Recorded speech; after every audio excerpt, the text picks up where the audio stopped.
हरे कृष्णा। तो आज के श्रीमद् भागवतम कक्षा में आप सभी का स्वागत है। जिसे कि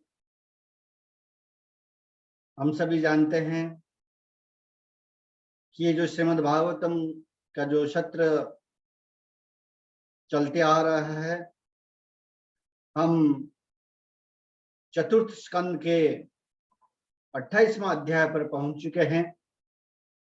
जिस अध्याय में हम सुनते आ रहे हैं कि किस प्रकार राजा पुरंजन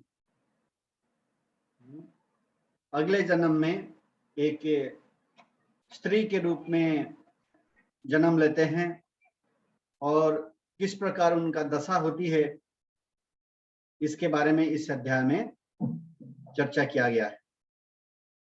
तो आज का जो चर्चा है, हम श्लोक क्रमांक 60 से प्रारंभ करेंगे, क्योंकि कल श्रीमान राजेश पांडे प्रभु जी ने श्लोक क्रमांक 54 से 59 तक उन्होंने चर्चा किया था कि किस प्रकार जब राजा पुरंजन, जो कि विदर्भ राजा के पुत्री के रूप में रहते हैं, और फिर उनका विवाह राजा से होता है, और उस राजा का नाम रहता है मल्यध्वज। और किस प्रकार मल्यध्वज जब अपना शरीर त्याग करते हैं और किस प्रकार ये जो वैदर्भी है वो किस प्रकार रोती हैं और विलाप करती हैं, तब भगवान वहां पर एक ब्राह्मण के रूप में आते हैं और उनको तत्व ज्ञान देते हैं और उनको किस प्रकार संबोधित करते हैं कि आप हमेशा मेरे साथ ही रहें, लेकिन आप मुझे पहचान नहीं पा रहे, जैसे करके तत्व ज्ञान देते। तो हम मंगलाचरण से आज का कक्षा प्रारंभ करेंगे। ओम अज्ञानतिमिरान्धस्य ज्ञानाञ्जनशलाकया चक्षुरुन्मीलितं येन तस्मै श्रीगुरवे नमः। श्रीचैतन्यमनोभीष्टं स्थापितं येन भूतले स्वयं रूपः कदा मह्यं ददाति सोपदान्तिकं। वन्देऽहं श्रीगुरो श्रीयुतपदकमलं श्रीगुरून् वैष्णवांश्च। श्रीरूपं साग्रजातं सगना रघुनाथान्वितं तं सजीवं साद्वैतं सावधूतं परिजना सहितं कृष्ण चैतन्यदेवं श्रीराधा कृष्ण पादान् सगना ललिता श्री विशाखान्वितं च। हे कृष्ण करुणा सिंधु दीनबंधु जगतपते गोपेश गोपिका कांत राधा कांत नमस्तुते। तप्त कांचन गौरांगी राधे वृंदावनेश्वरी वृषभानुसुते देवी प्रणमामि हरिप्रिये। वाञ्छाकल्पतरुभ्यश्च कृपा सिन्धुभ्येव च पतितानां पावनेभ्यो वैष्णवेभ्यो नमो नमः। नमो विष्णुपादाय कृष्णप्रेष्ठाय भूतले श्रीमते भक्तिवेदांत स्वामिनिति नामिने। नमस्ते सरस्वती देवे गौरवाणी प्रचारिणे निर्विशेष शून्यवादी पाश्चात्य देशतारिणे। जय श्री कृष्ण चैतन्य प्रभु नित्यानंद श्री अद्वैत गदाधर श्रीवासादि गौर भक्त वृंद। हरे कृष्णा कृष्णा कृष्णा हरे हरे, हरे राम राम राम हरे हरे। हरे कृष्णा। तो आज का श्लोक जो चतुर्थ स्कंद के 28वां अध्याय का श्लोक क्रमांक 60 से आज हम प्रारंभ करेंगे। तो आज का प्रारंभ चर्चा करने से पहले हम कल का जो अंतिम श्लोक था, श्लोक क्रमांक 59, उसके ऊपर हम थोड़ा चर्चा करेंगे। देखेंगे कि किस प्रकार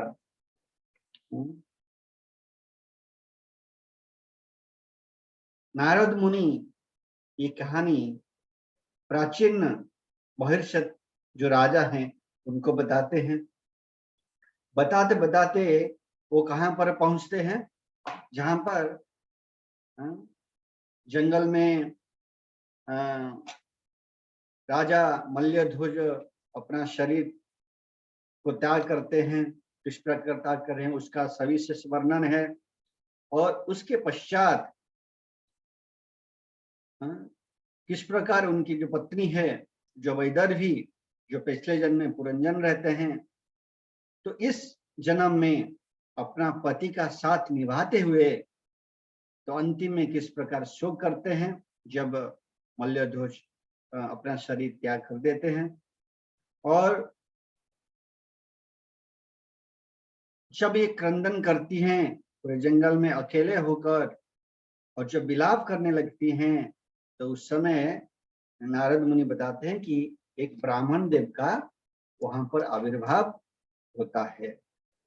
और वो ब्राह्मण देव कौन है वो आगे स्पष्ट होता है एक श्लोक में, जो कि हम आगे चर्चा करेंगे।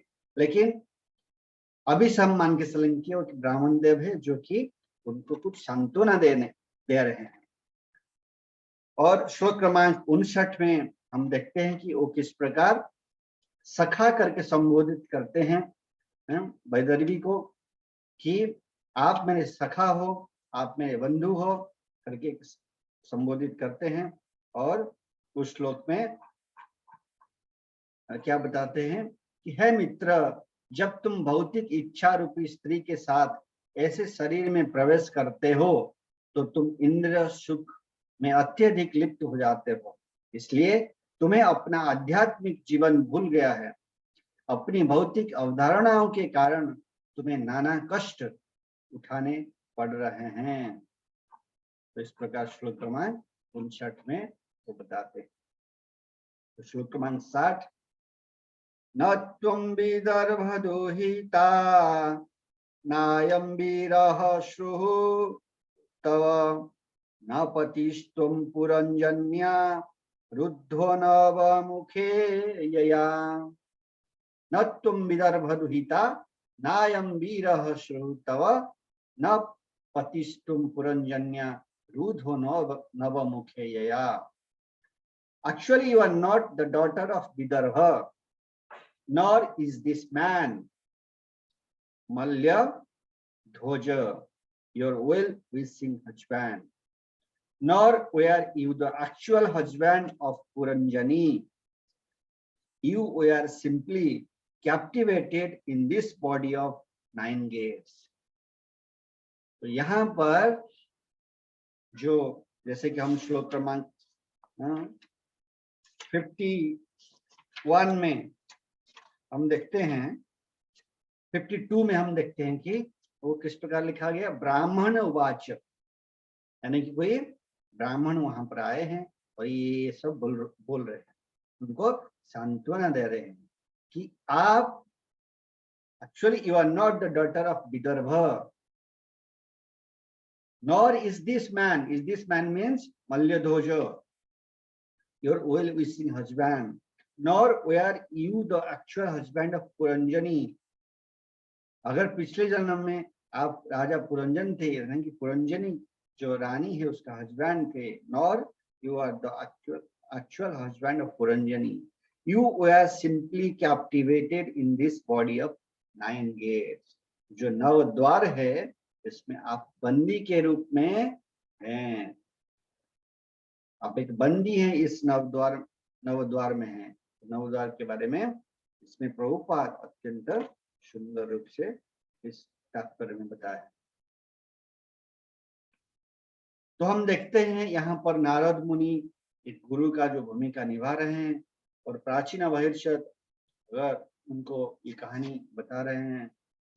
ये कहानी किस लिए बता रहे हैं? इस तत्व को समझाने के लिए। अगर शिव तत्व रहेगा तो क्या है कि उतना समझ में नहीं आता है। तो इसलिए यहाँ पर नारद मुनि अपने जो राजा है प्राचीन भविष्य, उनको ये कहानी के माध्यम से तत्वों को समझा रहे हैं। और यही सब आगे हम देखेंगे किस प्रकार तत्व नारद मुनि यहाँ पर बता रहे हैं, और यही सब शिक्षा हम भगवद गीता से भी हमको मिलती है। कभी भगवान सारथी के रूप में आते हैं, लेकिन वहां पर विराट रूप दिखाते हैं, और अर्जुन को भगवद गीता कहते हैं।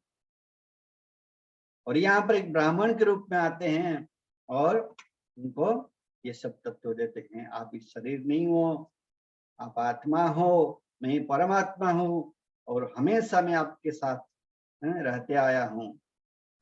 ये सब आगे के श्लोकों में ये सब बताएंगे। तो इस श्लोक में खास करके बता रहे हैं, वास्तव में न तो तुम विदर्भ की पुत्री हो, और न ही ये पुरुष जो मल्यध्वज तुम्हारा हितेच्छु पति है, और न ही तुम पुरंजनी के वास्तविक पति थे पिछले जन्म में। तुम तो इस नव द्वार वाले शरीर में केवल बंदी थे। ट्रांसमाइग्रेशन, ठीक है। तो परपट में प्रभुपाद सुंदर रूप से लिखते हैं कि इस भौतिक जगत में अनेक जीव एक दूसरे के संपर्क में आते हैं, और एक विशेष प्रकार के शरीर से आसक्ति बढ़ जाने पर पिता, पति, माता, पत्नी इत्यादि के रूप में संबंधित हो जाते हैं। वास्तव में प्रत्येक जीव की पृथक पहचान है, और पदार्थ के संपर्क के कारण ही वो अन्य शरीरों के साथ में रहता है और झूठे ही उनसे संबंध स्थापित करता है। और प्रभुपाद भगवद गीता से कोड करके बताते हैं कि किस प्रकार भगवान कृष्ण प्रकट होकर भगवद गीता तथा वैदिक साहित्य के रूप में उपदेश देते हैं कि वे ये उपदेश इसलिए देते हैं क्योंकि वे जीव के शाश्वत मित्र हैं, इटर्नल फ्रेंड, शाश्वत मित्र हैं। ये उपदेश महत्वपूर्ण है क्योंकि इनसे जीव को दैहिक व्यापारों से मुक्ति मिल सकती है। तो उपदेश क्यों देते हैं? जीव की मुक्ति के लिए। वो कभी नहीं चाहते हैं कि मेरा जो सखा है, मेरा जो फ्रेंड है, वो इस प्रकार उसका फॉल डाउन हो। इसलिए हमेशा उसको लेने के लिए कुछ ना कुछ मदद करते रहते हैं।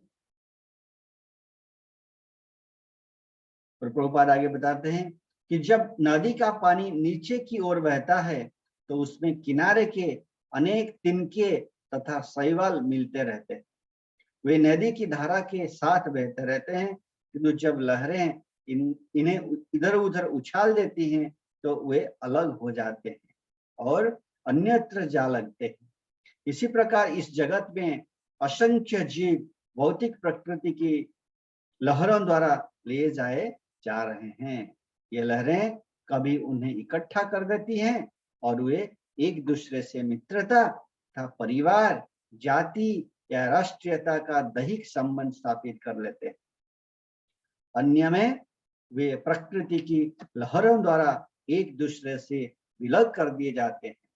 ये क्रिया प्रकृति की उत्पत्ति के समय से ही चलती आ रही है।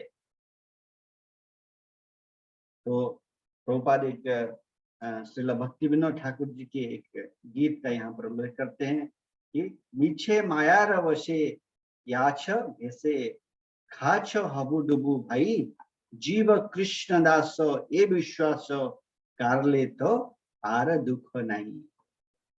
जीव कृष्ण दास ये विश्वास को करना है। I am servant of servant of servant of servant of servants. जीव कृष्ण दास ये विश्वास। लेकिन वो खुद को क्यों मानता है? ना मीछे मायार वशे याछ भेसे। तो ये जो माया से हमको झूठ मूठ का मैं स्वामी बन जाता हूँ, कोई स्त्री बन जाता है, कोई पुत्र बन जाता है, कोई पुत्री बन जाती है, इस माया के कारण।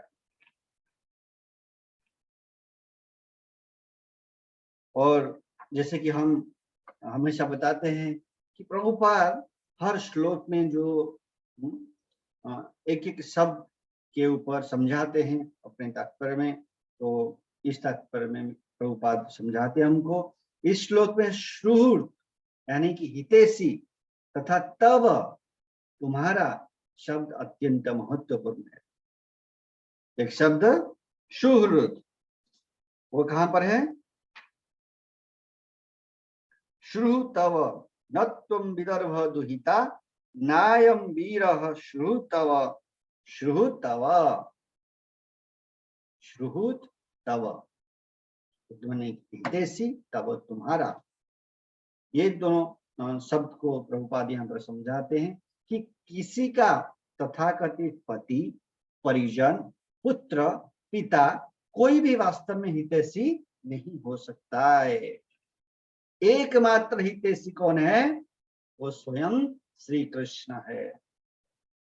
जैसा कि श्रीमद् भागवतम 5.29 में पुष्टि करते हैं, श्रुहुदम सर्वभूतानाम, श्रुहुदम सर्वभूतानाम, एकमात्र वो श्रुहुद है। कौन है? भगवान श्री कृष्ण। समाज, मित्रता, प्रेम तथा हितैषी ये सब विभिन्न देहों में बंधे हुए होने के फल स्वरूप हैं। लोगों को इसे जानना चाहिए और शारीरिक फंदे से जिसमें वो जन्म जन्मांतर पड़ा रहता है, निकलने का प्रयत्न करना चाहिए। मनुष्य को चाहिए कि भगवान श्री कृष्ण की शरण ग्रहण करे और भगवान के धाम वापस जाए। तो प्रभुपाद यहाँ पर निष्कर्ष भी देते हैं कि क्या करना चाहिए हमको। तो इसलिए प्रभुपाद ने जो पर्पट लिखा है उसको अत्यंत सिंसियरली हमको पढ़ना चाहिए, तभी हमको इस श्लोकों का जो अनुवाद है वो समझ में आता है, श्लोकों का जो सार है वो समझ में आता है। श्लोक क्रमांक 61। माया ह्यसा मया सृष्टा यत्पुमांसं स्त्रियं शतीं मन्यसे नो भयं यद्वै हंसौ पश्यावयोर्गतिम्। माया ह्यसा मया सृष्टा यत्पुमांसं स्त्रियं शतीं मन्यसे नो भयं यद्वै हंसौ पश्यावयोर्गतिम्। तुम कभी अपने को पुरुष, कभी सती स्त्री और कभी नपुंसक मानते हो। यह सब शरीर के कारण है जो माया द्वारा उत्पन्न है। यह माया मेरी शक्ति है और वास्तव में हम दोनों कौन? तुम और मैं मतलब भगवान विशुद्ध आध्यात्मिक स्वरूप है, प्योर, इसमें कोई इम्प्योरिटी नहीं है। तुम इसे समझने का प्रयास करो। भगवान यहाँ पर ऑर्डर दे रहे हैं, मैं वास्तविक स्थिति बताने का प्रयत्न कर रहा हूं।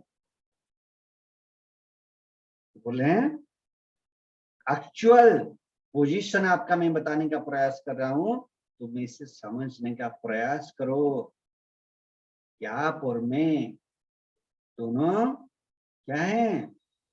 विशुद्ध आध्यात्मिक स्वरूप हैं। तो प्रभुपाद लिखते हैं कि किस प्रकार भगवद गीता में इसकी पुष्टि है। ममैवांशो जीवलोके जीवभूतः सनातनः। ममैवांशो जीवलोके जीवभूतः सनातनः। ये जो सनातन का जो शब्द जो इस्तेमाल किया गया है कि ममैवांशो जीवलोके जीवभूतः सनातनः, भगवान तथा जीव दोनों ही सनातन है। और सनातन नामक एक स्थान भी है जो इस प्रकृति से परे है।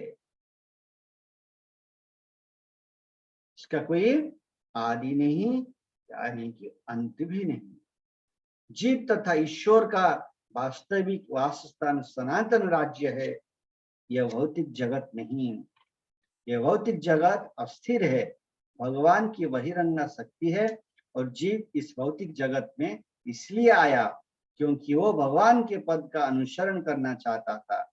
वो इस भौतिक जगत में यथाशक्ति इंद्रिय भोग करने का प्रयत्न करता रहता है। इस संसार में बद्ध जीव के सारे कार्य विभिन्न प्रकार के शरीरों में संपन्न होते रहते हैं, किंतु जब जीव को विकसित चेतना प्राप्त हो तो उसे अपनी स्थिति को सुधारने और पुनः वैकुंठ का सदस्यवासी बनने का प्रयत्न करना चाहिए।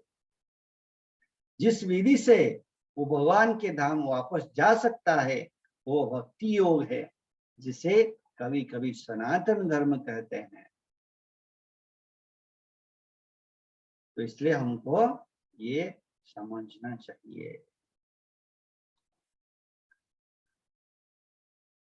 कि क्या समझना चाहिए हमको। जैसे कि भगवान यहाँ पर बता रहे हैं, तुम इसे समझने का प्रयास करो कि तुम और मैं विशुद्ध आध्यात्मिक स्वरूप हैं। और फिर आगे क्या बताते हैं भगवान, अहम भवर्ण चान्यस्त्वं त्वमेवाहं विचक्षभो न नौ पश्यन्ति कवयः छिन्द्रं जातुमनागपि।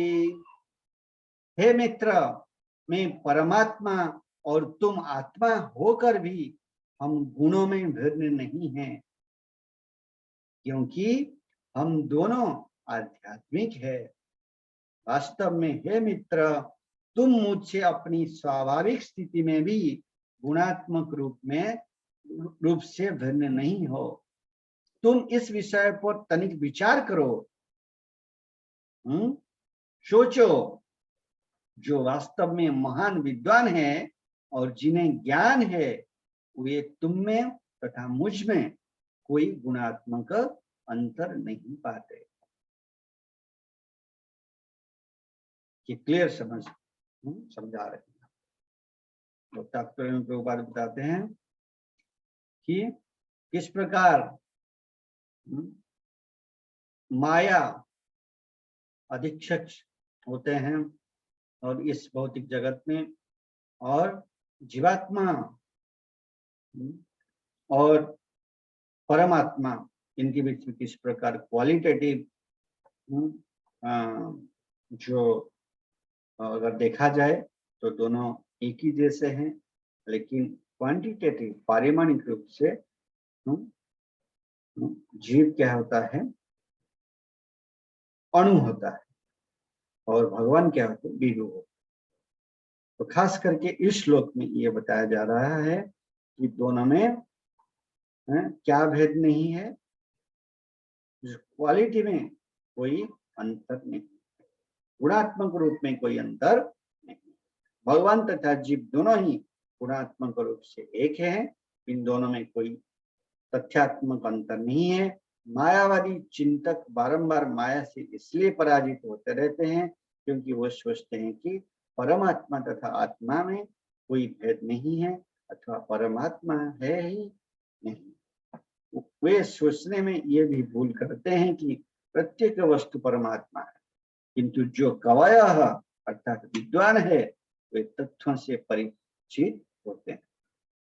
वे ऐसे भूल नहीं करते। वे जानते हैं कि ईश्वर तथा आत्मा गुण में एक ही हैं, किंतु जीवात्मा माया के चंगुल में पड़ता है, जबकि परमात्मा माया का नियंता है। माया तो परमेश्वर की सृष्टि है, मया सृष्टा, अतः परमेश्वर माया का अधीक्षक होता है। यद्यपि जीवात्मा गुण में परमेश्वर के ही तुल्य है, किंतु वो माया के वश में है। मायावादी चिंतक अधीक्षक तथा अधीन में भेद नहीं कर पाते।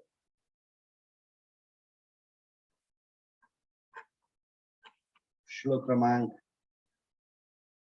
63, यथा पुरुष आत्मानं एकमादर्श चक्षुष द्विधा भूतम अवेक्ष्येत तथैवान्तरमावयोः।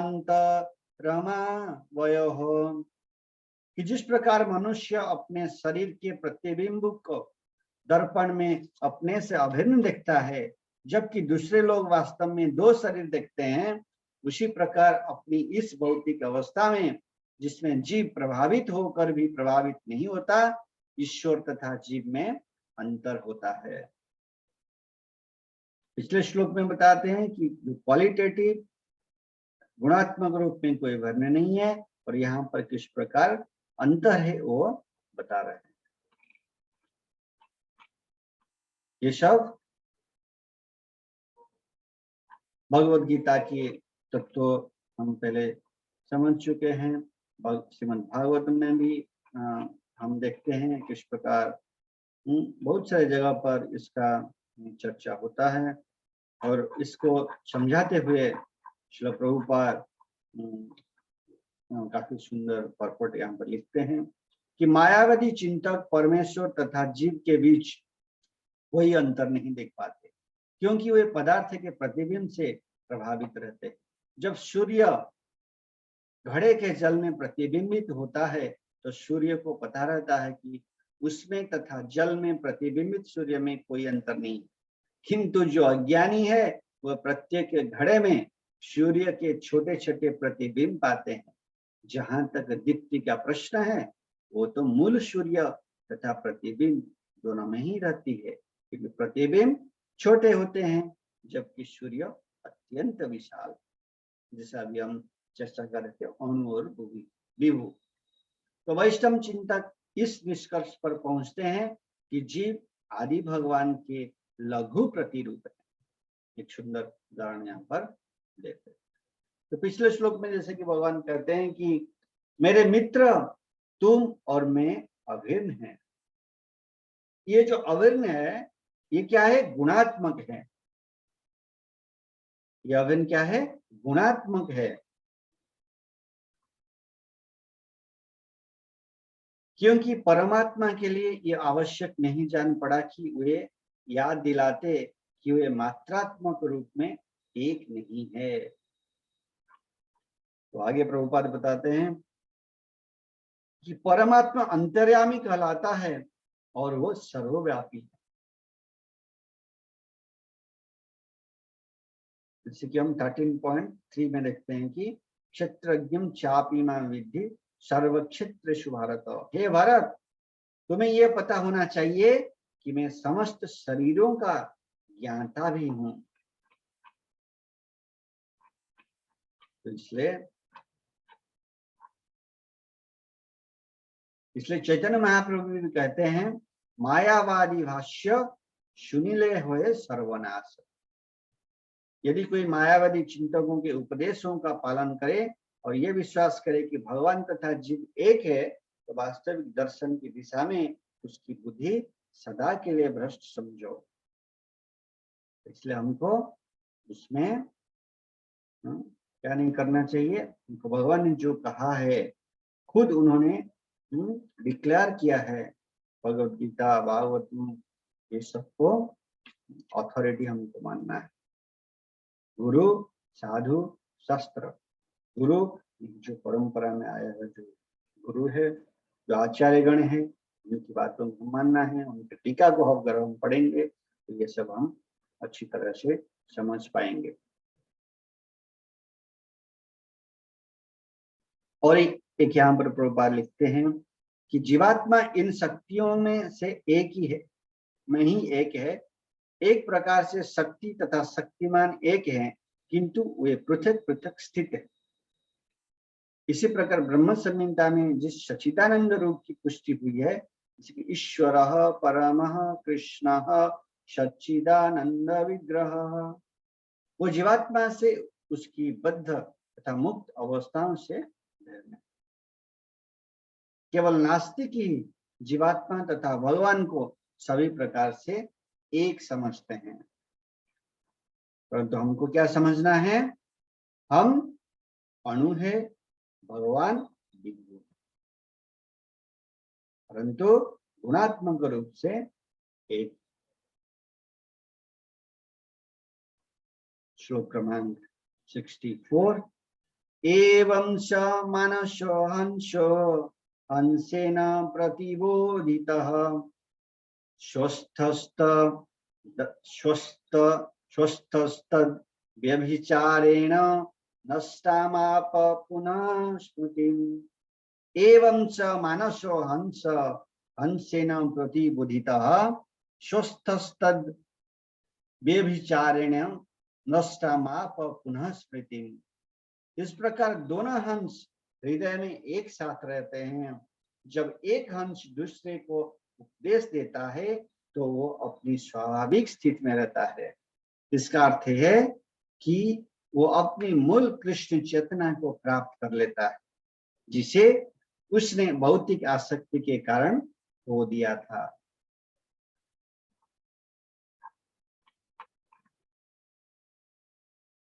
तो प्रभुपाद लिखते हैं कि यहाँ स्पष्ट कहा गया है, हंसो हंसेन प्रतिबोधितः। जीवात्मा तथा परमात्मा की उपमा दो हंसों से यहाँ पर दी गई है। हंसो हंसेन प्रतिबोधितः, क्योंकि वे निष्कलंक अर्थात श्वेत होते हैं, किंतु इनमें से एक हंस श्रेष्ठ है और दूसरे हंस जो है उपदेशक है। जब निम्न हंस दूसरे से बिछुड़ जाता है तो वो भौतिक सुख के प्रति आकृष्ट हो जाता है, यही उसके पतन का कारण है। किंतु जब वह दूसरे हंस से उपदेश ग्रहण करता है तो उसे अपनी वास्तविक स्थिति का बोध होता है और वो अपनी मूल चेतना को फिर से प्राप्त कर लेता है। पूर्ण पुरुषोत्तम भगवान कृष्ण अपने भक्तों को उबारने तथा असुरों को मारने के लिए अवतरित होते हैं। वे भगवत गीता के रूप में अपना उदात्त यानी उत्कृष्ट उपदेश भी देते हैं।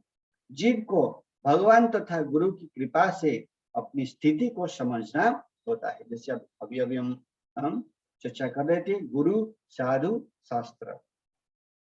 क्योंकि मात्र शैक्षिक योग्यता से भगवत गीता के मूल पाठ को नहीं समझा जा सकता है। तो कैसे समझा जा सकता है, ये भी भगवान बताते हैं। तद्विधि प्रणिपातेन प्रणिप्रश्नेन सेवया उपदेक्ष्यन्ति ते ज्ञानम ज्ञानिनस्ततो दर्शिनः। गुरु के पास जाकर हमको सीखना होगा, ये सत्य को सीखने का हमको प्रयत्न करना होगा, उसे विनम्रता पूर्वक जिज्ञासा करना होगा। तद्विधि प्रणिप्रातेन परिप्रश्नेन सेवया, जिज्ञासा करना होगा हमको और उनकी सेवा करना होगा। और क्या करना होगा, इससे क्या होगा, उपदेक्ष्यन्ति ते ज्ञानम ज्ञानिनस्ततो। स्वरूप सिद्ध व्यक्ति तुम्हें ज्ञान प्रदान कर सकते हैं क्योंकि उसने सत्य को देखा है। हमको ये प्रोसेस फॉलो करना होगा। मैं पीएचडी में, पोस्ट ग्रेजुएट में, ये वो मैं साइंटिस्ट में, डॉक्टर, ये सब एजुकेशनल क्वालिफिकेशन लेकर ये सब तत्वों को नहीं समझा जा सकता है जब तक हम गुरु के माध्यम से शास्त्रों को नहीं पढ़ेंगे, शास्त्रों का ज्ञान को नहीं जानेंगे, तब तक नहीं जान सकते।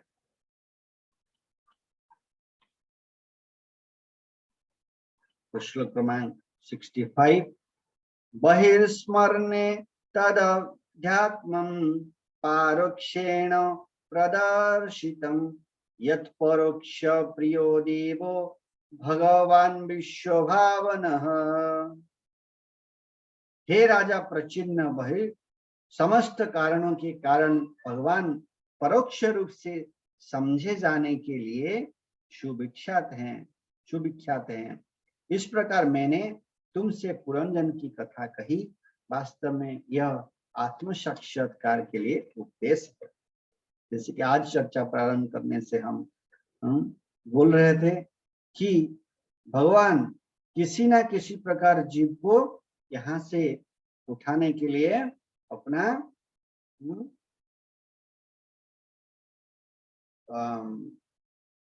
जो भी अरेंजमेंट है वो करते रहते हैं, सिर्फ हमको प्रयास करने की जरूरत है।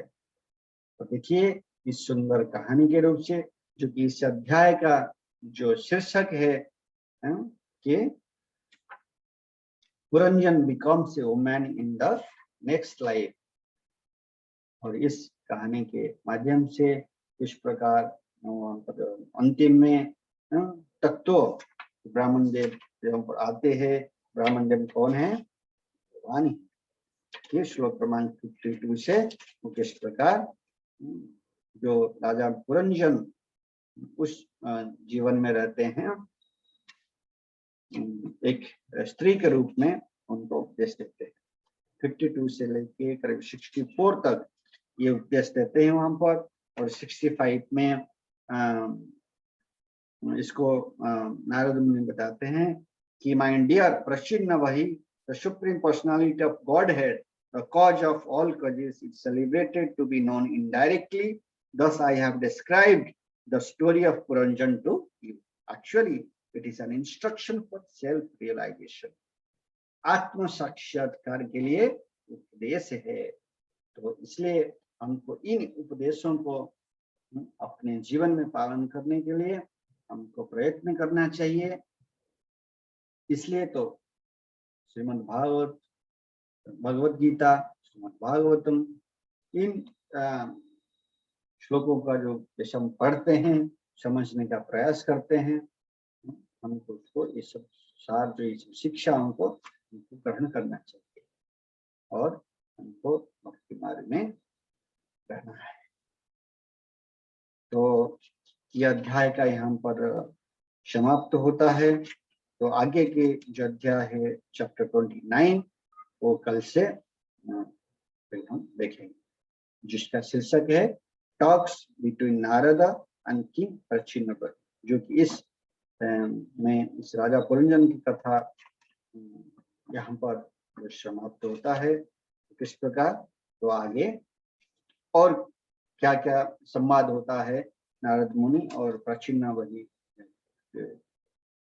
राजा के बीच में, और फिर हम अगले कक्षा में देखेंगे। तो आज की कक्षा को हम यहीं पर विराम देंगे और कल फिर हम श्रीमद् भागवतम का चर्चा करते हुए आगे के अध्याय पर जाएंगे। बहुत बहुत धन्यवाद। हरे कृष्णा। ग्रंथराज श्रीमद् भागवतम की जय।